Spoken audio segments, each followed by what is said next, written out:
5. liður á dagskrá, samningur þjónustu við fatlað fólk í Eyjafirði, til máls tekur bæjarfulltrúi Hulda Elma Ísleifsdóttir. Forseti, ágætu bæjarfulltrúar, hér komin á dagskrá liður 3 í fundargerð velferðarráðs dagsettir 8. maí 2024.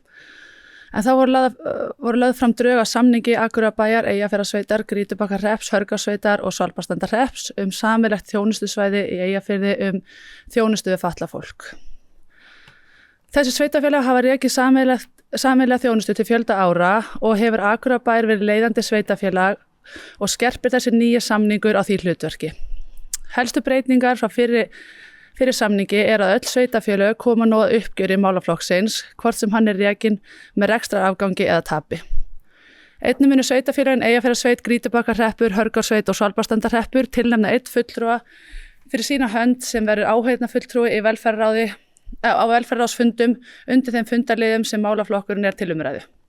Að lokum munu þau tilnefna einn af 3 einstaklingum sem eru kjörnir af sveitarstjórnum í samráðshóp málefni fatlaðra og mun sem sú breyting kalla á breytingu á samþykktum.